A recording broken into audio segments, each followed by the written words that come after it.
जय गुरुजी संगत जी, आपका बहुत बहुत स्वागत है गुरुजी के इस चैनल पर, जिस पर हम उनकी प्यारी संगत के सत्संग शेयर करते हैं। अगर आपको भी अपने सत्संग हमारे साथ शेयर करने हैं तो आप डिस्क्रिप्शन में दिए गए व्हाट्सएप नंबर पर या तो ईमेल आईडी पर हमें लिखकर भेज सकते हैं। आपके सत्संग भी ज़रूर शेयर किए जाएंगे संगत जी के साथ। चलिए संगत जी, आज का सत्संग शुरू करते हैं। जय गुरुजी, शुक्राना गुरुजी। संगत जी, आज मैं पुरानी संगत के एक अंकल का सत्संग सुना रहा हूँ। मैं एक मीडियम परिवार से ताल्लुक रखता था। मैंने अभी अभी ग्रेजुएशन किया था और धीरे धीरे मैं बिजनेस की ओर बढ़ रहा था। मेरे पिताजी पर इतना पैसा नहीं था कि मैं कुछ व्यापार करा सके। मुझे उनसे कोई गिला शिकवा नहीं था। अब मैं स्वयं ही अपने हाथ पैर मारकर बिजनेस में घुसना चाह रहा था। मैंने एक बिजनेस की राह पकड़ ली थी तथा थोड़े बहुत पैसे से इस व्यापार में कमा लेता था। इतने में मेरे माँ बाप ने मेरा रिश्ता तय कर दिया। शीघ्र ही मेरी शादी तय हो गई। पत्नी भी मीडियम परिवार की थी, क्योंकि अक्सर यह देखा जाता है कि पैसे वाले लड़कों के लिए रिश्ते भी पैसे वाले घरों से ही आते थे। जिन पर पैसा नहीं होता था उनके रिश्ते भी ऐसे ही घरों से आते थे। बस मुझे अपने ससुराल से कुछ भी नहीं चाहिए था। बस लड़की अच्छी होनी चाहिए। सारे जीवन पैसा काम नहीं आता, बस काम आती है एक भले घर से संस्कारित पत्नी। पैसा तो हम बाद में भी कमा सकते हैं। खैर, किसी तरीके से मेरी शादी हो गई। अब हम दो प्राणी हो गए थे। स्थितियां पहले से बदल गई थी। पहले तो मैं बिना पैसों के अपना काम चला लेता था, लेकिन अब दूसरे घर की लड़की को भी तो मुझसे कुछ चाहिए था। मैं रात दिन सोच में रहता था कि इस तरह से कैसे काम चलेगा। मेरी शादी में जो कुछ भी खर्चा हुआ था उसके लिए मेरे पिताजी ने लोन लिया हुआ था। पिताजी मुझे देखते थे और कहते थे कि मैंने तेरे लिए ही ये सब लोन लिया हुआ है, अब इसका खर्चा तुम्हें ही चुकाना पड़ेगा। पिताजी मुझे देखते थे कि मैं घर से बाहर ही नहीं निकल रहा हूँ। वे बार बार बैंक के लोन को चुकाने के लिए कहते थे। मेरे पास उस समय कोई काम नहीं था जिससे मैं अपने घर के खर्चों में सहयोग कर सकूं। एक दिन पिताजी गांव से आए। मुझे अपनी पत्नी के पास बैठे देखकर उनका पारा हाई हो गया और मेरे पर पत्नी के आगे बुरी तरीके से चिल्लाने लगे। मेरे को उस समय बहुत बुरा लगा। मैं उस अपमान के घूंट को पीकर रह गया। पिताजी मुझसे बोले, अब तुम दोनों इस घर से बाहर निकल जाओ। यहाँ रहने की तुम्हें कोई जरूरत नहीं। इतने बड़े हो गए हो, तुम कहीं से कमा कर नहीं ला सकते हो। मैंने उसी समय अपना घर छोड़ दिया और पत्नी को कहा कि मैं अब कुछ ना कुछ इंतजाम करके ही लौटूंगा। मैंने अपनी साइकिल उठाई और अपने एक रिश्तेदार के घर पहुंच गया। मैंने वहां जाकर अपनी समस्या बताई। यह सुनकर वह रिश्तेदार मेरी हंसी उड़ाने लगा। मुझे वह भली बात ही जानता था कि ऐसी सिचुएशन में यही होता है। मैं वहां से तुरंत उठ लिया तथा अपने मित्र के घर पहुंचा। मेरे मित्र गुरुजी के अनुयायी थे। यह बात सन 1990 की है। वे गुरुजी का सत्संग किया करते थे। मैं उनके बारे में ज्यादा नहीं जानता था, बस इतना जानता था कि गुरुजी पंजाब के डूंगरी गांव से हैं। वे बहुत पहुंचे हुए फकीर हैं। मेरा मित्र उनकी बहुत तारीफें किया करता था। जब मैं उनके पास पहुंचा और सारी समस्या उनको बताई, यह सुनकर बोले, तुम मेरे घर में ऊपर के पोर्शन में रह सकते हो। मैंने उनसे किराया पूछा कि आप कितना किराया इस पोर्शन का लेंगे। यह सुनकर वह बोले, अभी आप किराया देने लायक नहीं हो। जब आप पर पैसे की व्यवस्था हो जाए तब मुझे 100 रुपये महीना दे दिया करना। मैं उनकी बातें सुनकर आंसुओं से रोने लगा। उन्होंने मुझे ढांढस बंधाया। वह मुझसे बोले कि मैं तुम्हें गुरुजी के पास ले चलूंगा और तुम्हारी उनसे मुलाकात भी करवा दूंगा। मैंने यह गुरुजी की कृपा ही समझी। शायद उसी वक्त गुरुजी ने मुझे कनेक्ट कर लिया था। इसका मुझे आभास नहीं था। हमेशा यही होता है कि जब गुरुजी हमें कनेक्ट करते हैं तो हमें कोई आभास ही नहीं होता। मैं उनसे कमरे की चाबी लेकर लौटकर अपने घर आज चला आया। घर आने पर मैंने पत्नी से कहा कि अब मैं यह घर छोड़ रहा हूँ, तुम अपना सामान पैक कर लो, कल हम लोग अपने नए घर चलेंगे। अब हम बिल्कुल दिशाहीन थे। खैर, दूसरे दिन मैंने अपने माता पिता को बताया कि मैं अपनी पत्नी को साथ लेकर आपका घर छोड़कर जा रहा हूँ। मैं यह भी वादा करता हूँ कि आपने जो लोन मेरी शादी के लिए लिया है उसको चुकाना भी मेरा रेस्पॉन्सिबिलिटी है। आप लोगों को कोई भी चिंता नहीं करनी है, बस थोड़ा सा समय मेरे को देना है। मैं अपने माता पिता से राजी खुशी विदा लेकर अपने नए घर में आ गया। अब हमारे पास यह दिक्कत आ रही थी कि कोई भी सामान मेरे पास नहीं था। उन दिनों सर्दी का मौसम था। हमने चुपचाप बैठकर सारी रात गुजारी। सर्दी उन दिनों बहुत जोर से पड़ रही थी। हम दोनों को बहुत तेज भूख लग रही थी, लेकिन हमारी हिम्मत नहीं हो रही थी कि हम खाने के प्रबंध कहाँ से करें। ना ही हम पर कोई पैसा था जिससे कि हम सामान भी थोड़ा बहुत लेके आ सकते। और अपने मित्र को भी मैं बोलने की सोच रहा था, लेकिन बोलने की हिम्मत नहीं हो रही थी। हम दोनों ने भूखा रहना मंजूर किया, लेकिन किसी के आगे हाथ नहीं पसारा। मैंने पत्नी को कहा कि तुम अपनी शॉल ले आओ, उसको ही ओढ़कर रात बिताती है। खैर वह रात हमारी बहुत खराब रही। दूसरे दिन जब मेरी भेंट मेरे मित्र से हुई, तब उनको पता चला ना तो हमारे पास बिस्तर है, ना ही कोई बर्तन वगैरह हैं। मित्र ने अपनी तरफ से एक चारपाई का इंतजाम किया और अपने बर्तनों में से थोड़े बर्तन हमें काम के लायक दे दिए। मैं उनकी तरफ कृतज्ञता से देख रहा था। हम उस समय बहुत भूखे थे। उन्होंने अपने घर से खाना लाकर हमें दिया। खैर हमने उनका बहुत शुक्रिया अदा किया। अब मेरी समझ में ये नहीं आ रहा था कि क्या किया जाए। हमें या 1 या 2 दिन इस तरीके से खा सकते थे, लेकिन ऐसे कैसे काम चलेगा। मैं इसी उधेड़-बुन में था कि कहीं से मेरे पास एक ऑटो पार्ट सप्लाई का ऑर्डर आ गया। मैं काफ़ी दिन से इस कार्य को कर रहा था। अब समस्या ये आई कि मैं इसको सप्लाई कैसे करूँगा। मुझे कहीं से कोई उम्मीद नहीं थी। कोई इस हालत में मुझे पैसे भी क्यों देगा। अब मेरी कंडीशन भी सब रिश्तेदारों को खबर लग गई थी। मैंने अपने कुछ दोस्तों तथा रिश्तेदारों से पैसे की बातें की कि मुझे 2000 रुपये उधार दे दें, बदले में मैं ब्याज भी दे दूंगा। कोई भी इस बात के लिए तैयार नहीं हुआ। इस दुनिया में जिसके पास पैसा नहीं होता उसे कोई रुपया उधार भी नहीं देता। खैर मेरी पत्नी ने अपनी जंजीर उतार कर मेरे हाथ पर रख दी और कहा कि इसे गिरवी रखकर 2000 रुपये ले आओ और अपना व्यापार शुरू करो। आगे गुरुजी हमारी मदद करेंगे। मैंने उस जंजीर को गिरवी रखकर 2000 रुपये लिए उस पार्ट्स को तैयार करवाने लगा। अब समस्या आई खाने की, तो हमने सोचा कि हम लोग बड़े मंदिर चलते हैं, वहाँ लंगर प्रसाद तो मिल ही जाएगा। जब तक हम पर कोई व्यवस्था नहीं है तब तक हम लोग ऐसे ही काम चलाएंगे। अब हम लोगों का यह नियम बन गया था कि हम रोज बड़े मंदिर जाते और लंगर प्रसाद खाकर तथा शब्द सुनकर हम अपने घर लौट आते। इस प्रकार हमारे खाने का इंतजाम गुरुजी ने कर दिया। बस हम दोनों पति पत्नी एक टाइम खाकर ही अपना गुजारा कर रहे थे। चाय प्रसाद मंदिर में ही मिल जाता था। मैंने अब उस ऑटो पार्ट्स को तैयार करके उस फर्म को सही समय पर सप्लाई कर दिया। हमें वहाँ से पेमेंट भी आ गया। उस समय हमें प्रॉफिट के 300 रुपये मिले थे। मैंने उन 300 रुपये को माथे से लगाया और गुरुजी का शुक्राना अदा किया। हम मजबूरी में कुछ भी सह सकते थे, लेकिन किसी भी व्यक्ति के आगे हाथ पसारना मंजूर नहीं कर सकते थे। एक बार संगत में गुरुजी ने मुझे बुलाया और कहा कि तुम यहाँ कितने दिन से आ रहे हो। मैंने गुरुजी को बताया, गुरुजी मैं यहाँ महीने भर से आ रहा हूँ।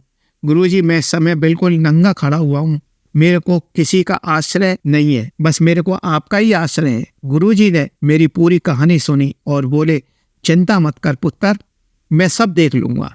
मैंने गुरुजी से कहा कि गुरुजी मैं बस आपको चाहता हूँ और किसी चीज़ की ख्वाहिश नहीं है। तब गुरुजी ने रोज संगत अटेंड करने के लिए कहा। तब तक मेरे पास उस फर्म के 5 ऑर्डर आ गए थे। अब धीरे धीरे मैंने अपनी फैक्ट्री लगा ली। जो पार्ट्स मैं और लोगों के पास से बनवाता था वह अब मुझे काफ़ी कम के पड़ रहे थे। धीरे धीरे मुझे प्रॉफिट होने लगा। मैं स्वयं भी उस लाइन का कारीगर था। समय बीतता गया, धीरे धीरे मेरा काम बढ़ता गया। अब मेरे 2 बेटे थे, वह अभी छोटे थे। बड़े बेटे ने पढ़ाई के साथ साथ मेरे काम में हाथ बटाना शुरू कर दिया था। अभी छोटा बेटा केवल पढ़ने में ही अपना दिमाग लगाता था।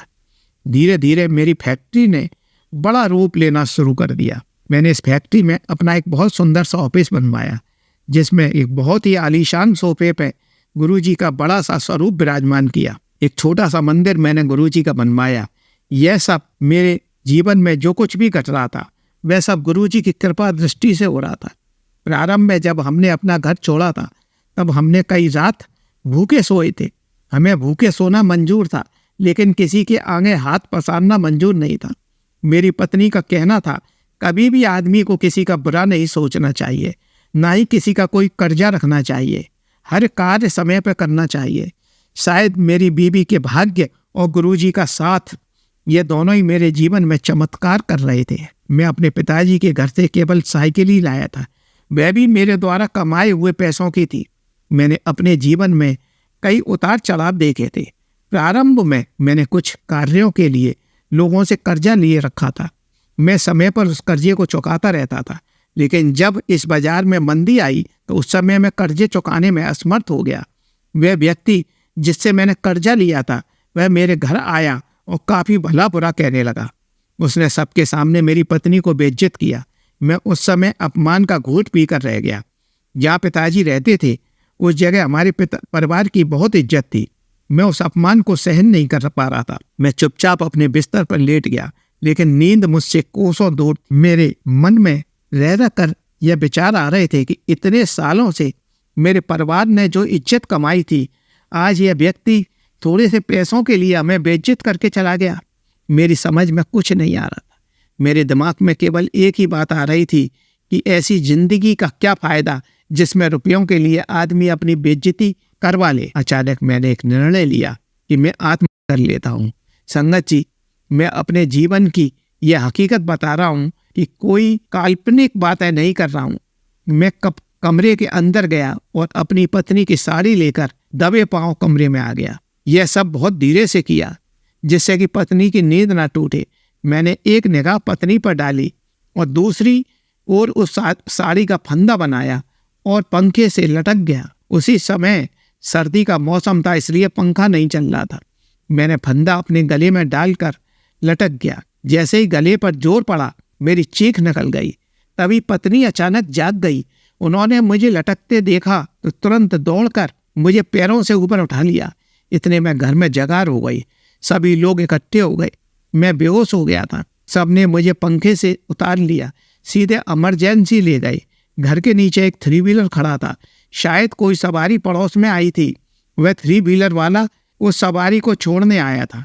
हमने तुरंत उस 3 व्हीलर वाले से रिक्वेस्ट की तो वह मान गया, और कोई 3 व्हीलर वाला होता तो शायद इस लफड़े में ना पड़ता। उसने तेजी से हमें इमरजेंसी पहुंचा दिया। वहाँ पर मेरा उपचार शुरू हो गया। मैं अभी भी बेहोश था। मेरी जीभ बाहर निकल आई थी। वहाँ उपस्थित डॉक्टरों के एक दल ने तुरंत मेरा उपचार करना शुरू कर दिया। 5 घंटे की मेहनत रंग लाई और डॉक्टरों ने मुझे जीवन दान दे दिया। संगत जी कहते हैं कि जिस जीव की जिंदगी होती है उसे कोई मार नहीं सकता, वरना पंखे पर लटकने के बाद कोई व्यक्ति जिंदा वापस आता है। मेरे को यह ज्ञात नहीं था कि कब से गुरुजी ने मेरे पर कृपा दृष्टि बना रखी थी, वरना 3 व्हीलर का मिलना यह भी एक देवीय सहयोग था।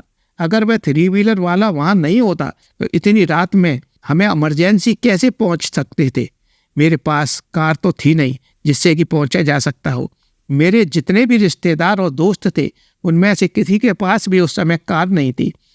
जब इस घटना का पता उस व्यक्ति को चला जिसकी वजह से मैंने इतना बड़ा कदम उठाया था, तो वह डर के मारे कुछ बोल नहीं पा रहा था, क्योंकि यह केस पुलिस केस बन गया था। अगर मेरे घर वाले चाहते तो उसके खिलाफ कंप्लेंट कर सकते थे, लेकिन मेरे पिताजी को कुछ भी करने से मैंने मना कर दिया। जब मेरी तबीयत ठीक हो गई तो वह व्यक्ति डरते डरते मेरे पास मिलने आया और मुझसे बोला, अब आप मेरे पैसे वापस मत करना, बस मेरी पुलिस में कंप्लेंट मत करना। मैंने उससे कहा कि अभी कुछ समय मैं पैसे देने में लाचार हूँ, जैसे ही मेरे पर पैसे का इंतजाम हो जाएगा मैं तुम्हारे पूरे पैसे ब्याज सहित वापस कर दूंगा। मैं किसी के भी पैसे रखने के पक्ष में नहीं हूँ। यह सुनकर वह चुपचाप वहाँ से चला गया। यह मेरे जीवन के शुरुआती स्ट्रगल की कहानी है। तब मैं गुरुजी की कृपा से एक व्यवसायी बन गया था। मैंने दिल्ली में एक आलीशान कोठी गुरुजी की कृपा से गुड़गांव में ले ली। 4 गाड़ियाँ मेरे घर में खड़ी रहती थी। हर कमरे में एसी लगे हुए थे। मैंने ड्राइंग रूम में गुरुजी के बड़े बड़े स्वरूप लगा रखे थे। अब मेरा बड़ा बेटा मेरा पूरा काम संभाल रहा था। मेरे यहाँ हर व्यक्ति के लिए मेरा ऑफिस खुला हुआ था। मैं हर उस व्यक्ति की मदद करने में सबसे आगे रहता था जिसे वास्तव में मदद की जरूरत होती थी। मैं अपने जीवन में पैसे की वजह से बहुत कुछ खो चुका था। अपनी उस बेइज्जती को आज तक नहीं भूल पाया हूँ। मैं उस लम्हे और मंजर को भूलने की बहुत कोशिश करता हूँ, लेकिन संगत जी मैं उस संबंध में नाकाम हूँ। मेरी फैक्ट्री से निकले हुए प्रोडक्ट काफ़ी अच्छी कंपनियों को सप्लाई होते हैं। हमारा ऑटो पार्ट्स की लाइन में अपना एक ब्रांड है। गुरुजी के चरण कई बार मेरी फैक्ट्री तथा घर में पड़े। जब भी गुरुजी मेरी फैक्ट्री आते थे एक विशेष खुशबू काफ़ी दिनों तक मेरी फैक्ट्री में रहती थी। मैं गुरुजी का शुक्रगुजार हूँ कि मुझ जैसे गरीब असहाय व्यक्ति को गुरुजी ने अपने दोनों हाथों से सहारा दिया। आज गुरुजी के बड़े मंदिर की वजह से मैं इस मुकाम पर पहुंचा हूँ। उस समय मेरे पास इतने पैसे नहीं होते थे कि घर पर राशन भरवा सकूं। संगत जी, आप लोगों के पास कम से कम यह नौबत तो नहीं आई होगी। खैर, इस संसार में एक से एक दुखी पड़े हैं। सब अपने परिजनों से दुखी हैं, कोई पैसे की कमी से दुखी है, किसी को शारीरिक कष्ट है। मैंने अपने जीवन में यह निष्कर्ष निकाला है, चाहे मनुष्य पर पैसा नहीं हो लेकिन उसका मानसिक संतुलन ठीक हो। वह पैसे की कमी को तो झेल सकता है, पर जब उसका ब्रेन ही सही नहीं होगा तो वह किस प्रकार इस जीवन की नैया को पार कर सकेगा। मैंने अपने इस जीवन में बहुत कुछ पाया है। गुरुजी का बहुत शुक्रगुजार हूँ कि उन्होंने मुझे अपने आप से जोड़ा। आज गुरुजी की मेहरबानी से इस लायक हुआ हूँ कि किसी का भला कर सकूँ। अपने जीवन का कोई भरोसा नहीं है, इसलिए अब मैं गुरुजी की शरण में अपने बाकी जीवन को व्यतीत करना चाहूँगा। अब मेरे दोनों पुत्रों की शादियाँ हो गई हैं, दोनों अपना कारोबार संभाल रहे हैं। मेरे व्यापार को इन दोनों ने एक नया आयाम दिया है। बस अब इस सत्संग को यहीं विराम देने की आज्ञा चाहता हूँ। जय गुरुजी की। शुक्राना गुरुजी। चलिए संगत जी, अब अगला सत्संग सुनते हैं। जय गुरुजी, शुक्राना गुरुजी। मैं गुरुजी की बेटी आज गुरुजी की रजामंदी से अपना शुक्राना सत्संग बहुत जल्दी दोबारा शेयर करने लगी हूँ। आपका अनंतम अनंतम शुक्राना गुरुपा। ये आप ही की ही कृपा है कि मैं अपना शुक्राना सत्संग, आपकी इतनी ब्लेसिंग्स मिल रही हैं कि मैं अपना शुक्राना सत्संग इतनी जल्दी शेयर कर पा रही हूँ। सबसे पहले तो गुरुजी, इसके लिए बहुत बहुत थैंक यू सो मच। मैं अपना छोटा सा सत्संग गुरुजी के मंत्र जाप से ही शुरू करूँगी। ओम नमः शिवाय, शिवजी सदा सहाय। ओम नमः शिवाय, गुरुजी सदा सहाय। ओम नमः शिवाय, शिवजी सदा सहाय। ओम नमः शिवाय, गुरुजी सदा सहाय। जय गुरुजी सारी संगत जी को। मैं सारी संगत को बताना चाहूँगी कि मैं आज एक छोटा सा बड़ा प्यारा सा एक सत्संग आप सबके साथ शेयर करना चाहती हूँ। पता नहीं, शायद गुरुजी की रजामंदी ही है कि ये सत्संग जो भी आज हुआ वो शाम को ही हुआ।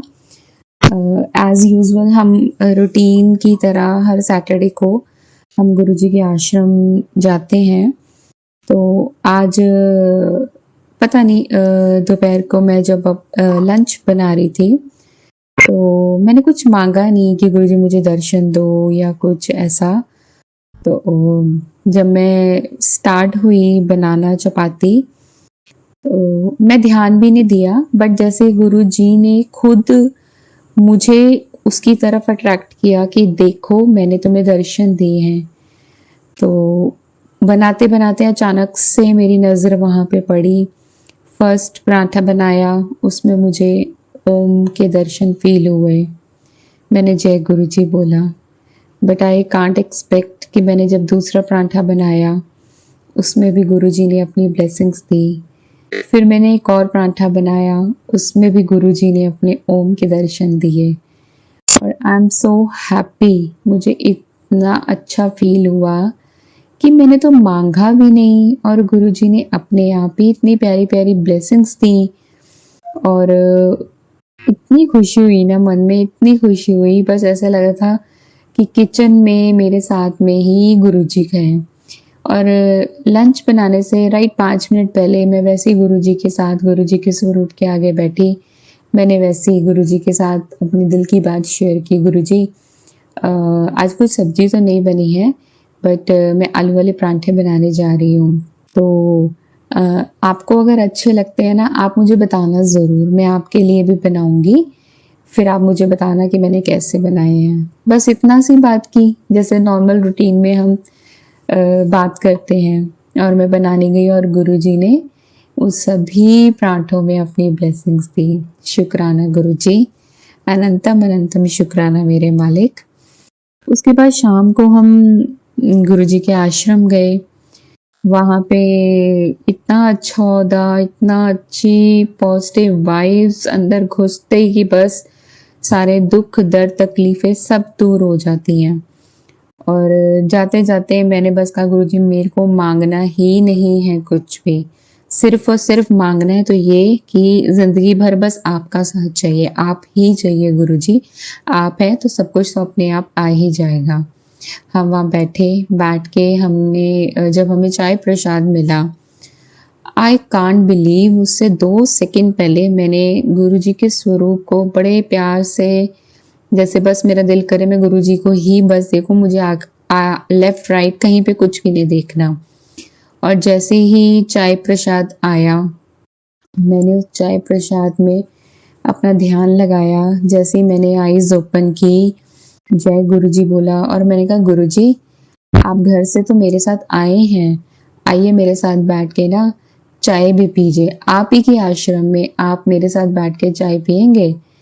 इतना कहा और गुरुजी ने का इतना प्यारा सा फेस के दर्शन चाय प्रसाद में दिखे और मुझे यकीन ही नहीं हो रहा था कि पहली बार ऐसा हुआ। एक बार पहले भी जब चाय प्रसाद आया तो मुझे ये फील हुआ कि मेरे को उसमें त्रिशूल के दर्शन दिखे और ना वो मलाई थी ना कुछ है, बस उसमें दर्शन दिखे थे।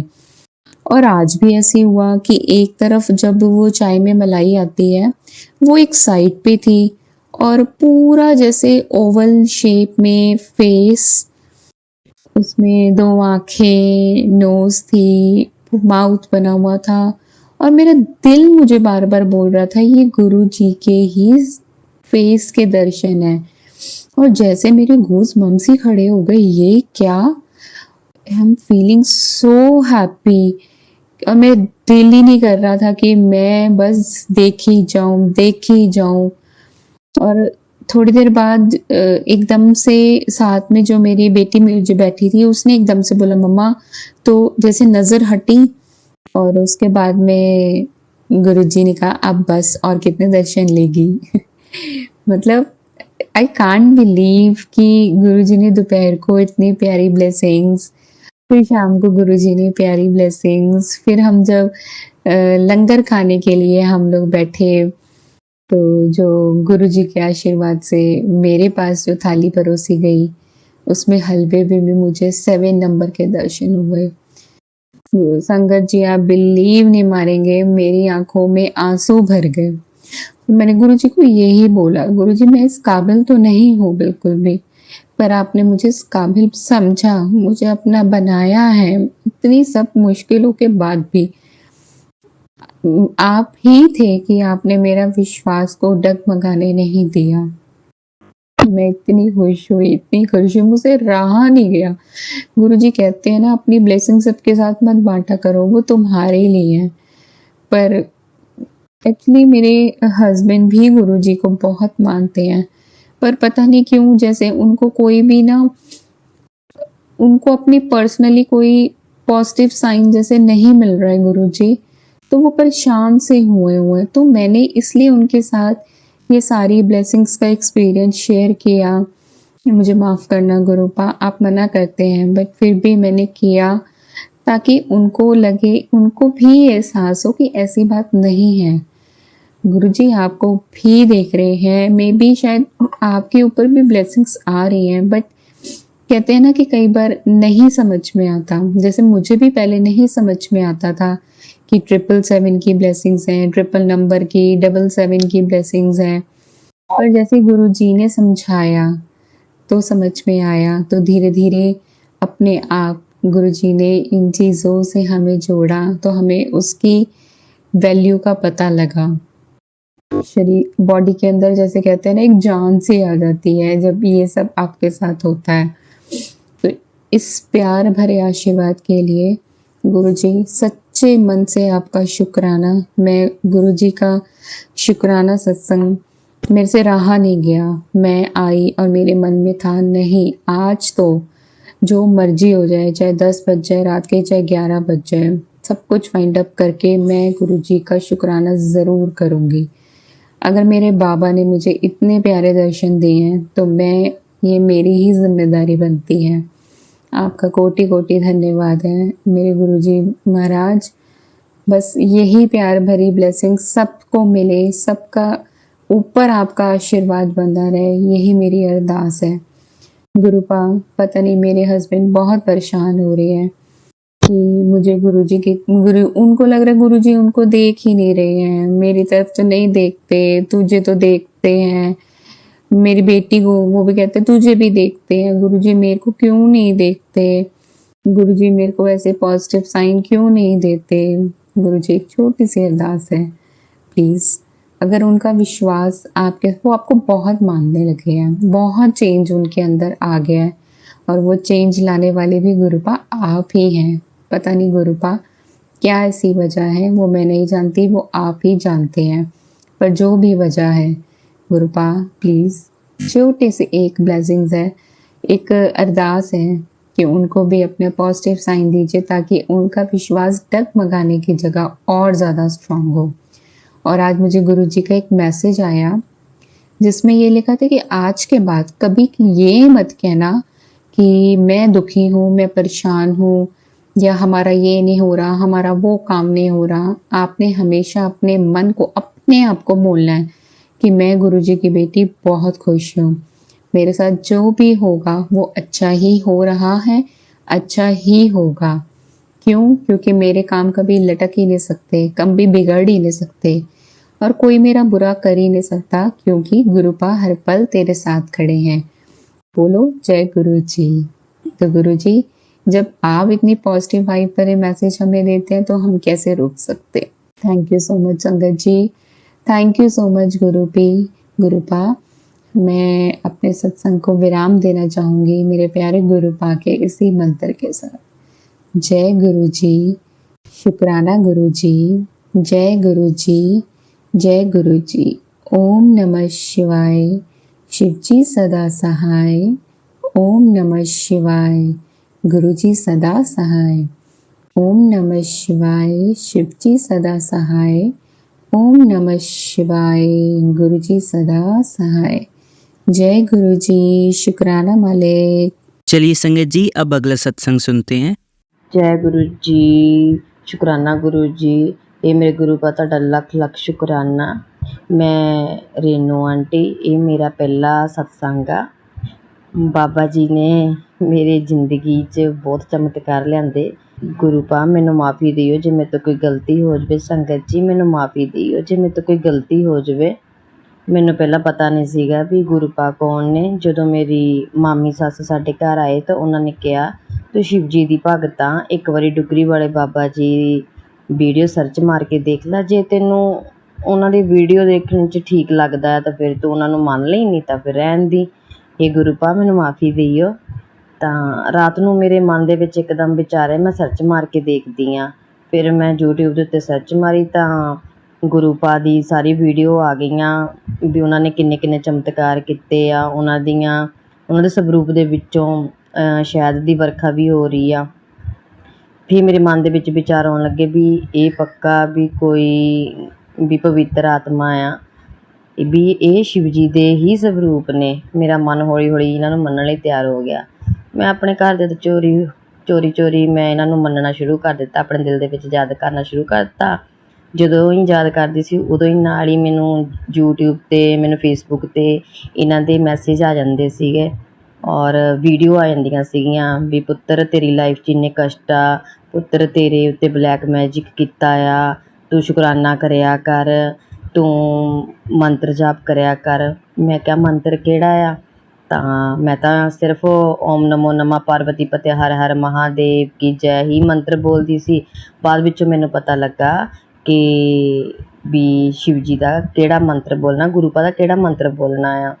ਅਸਲ 'ਚ ਮੇਰੇ ਸਿਰ ਦੇ ਉੱਤੇ ਕਿਸੇ ਗੁਰੂ ਦਾ ਹੱਥ ਨਹੀਂ ਸੀ।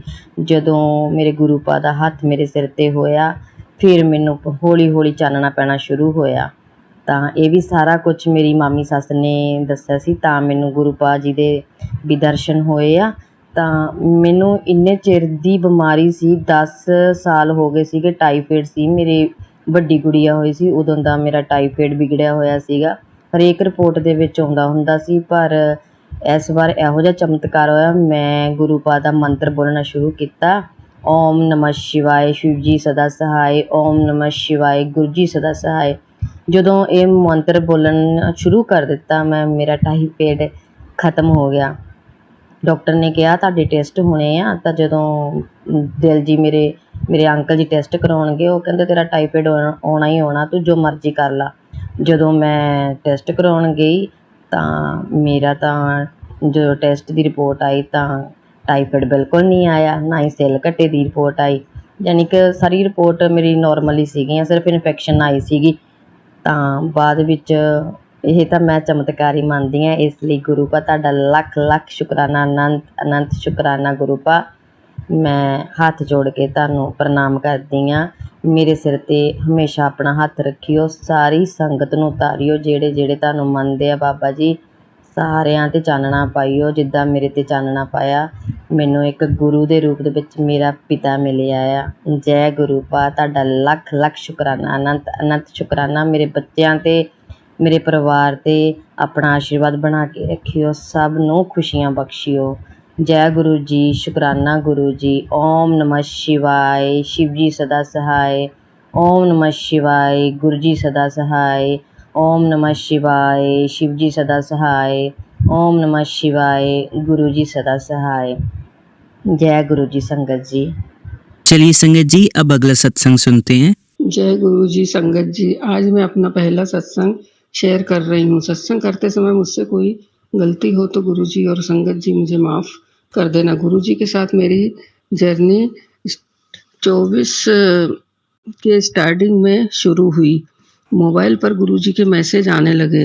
मुझे समझ में नहीं आ रहा था ये कौन है, कैसे गुरु जी, लेकिन मैसेज पढ़कर अच्छा लगता था। एक पॉजिटिव फीलिंग होती थी, लगता था यह मैसेज मेरे लिए, ये मैं शुक्राना करती थी, मुझे अच्छा लगता था। वैसे भी हम काफ़ी परेशान चल रहे थे। कोविड के टाइम से धंधे को लेकर काफ़ी परेशान थे। गुरुजी को देखकर ऐसा लगता था जैसे डूबते को तिनके का सहारा मिल गया हो। फिर क्या, गुरुजी से जुड़ते गए, उनके सत्संग सुनना, मंत्र जाप करना, भजन सुनना अच्छा लगने लगा। एक हिम्मत सी आ जाती थी, जैसे कोई हमारे साथ है। कई बार निराशा होती तो फिर गुरुजी का ध्यान आता कि गुरुजी हमारे साथ हैं, वो सब ठीक कर देंगे। मुझे गुरुजी ने कड़ा प्रसाद में भी ओम के दर्शन दिए। मैंने सत्संग किया था, उसमें भी गुरुजी ने ब्लेसिंग दी अपनी। अभी परेशानी तो चल रही है, पर फिर भी लगता है कि गुरुजी साथ हैं तो हर परेशानी से निकल लेंगे। मैं गुरुजी का अनंतम शुक्राना करती हूँ। हर सांस का शुक्राना, हर पल का शुक्राना, हमारा हाथ थामने का शुक्राना, अपने चरणों में रखने का शुक्राना, हमें अपनी संगत बनाने का शुक्राना, हमारे अंग संग रहने का शुक्राना। गुरुजी हमारा हाथ कभी मत छोड़ना। गुरुजी मेरा परिवार, हम लोग आप पर ही आश्रित हैं, बस हमारा हाथ थामे रखना, लाज रखना गुरुजी। बस मैं अपने सत्संग को यहीं विराम देती हूँ। गुरुजी सारी संगत का भला करना, सारी लोग जो आपसे जुड़े हुए हैं, सर्वत का भला करना, सबके कष्ट दूर करना। अगर मेरे से कोई गलती हो माफ़ करना गुरुजी, संगत जी। मैं अब मंत्र जाप करूँगी। ओम नमः शिवाय, शिव जी सदा सहाय। ओम नमः शिवाय, गुरुजी सदा सहाय। ओम नमः शिवाय, शिव जी सदा सहाय। ओम नमः शिवाय, गुरुजी सदा सहाय। जय गुरुजी, शुक्राना गुरुजी, अनंतम अनंतम शुक्राना गुरुजी। अब मंत्र जाप करते हैं। ओम नमः शिवाय, शिवजी सदा सहाय। ओम नमः शिवाय, गुरुजी सदा सहाय। ओम नमः शिवाय, शिवजी सदा सहाय। ओम नमः शिवाय, गुरुजी सदा सहाय। ओम नमः शिवाय, शिवजी सदा सहाय। ओम नमः शिवाय, गुरुजी सदा सहाय। धन्यवाद संगत जी, आपका दिन बहुत ही मंगलमय जाए। जय गुरुजी, शुक्राना गुरुजी।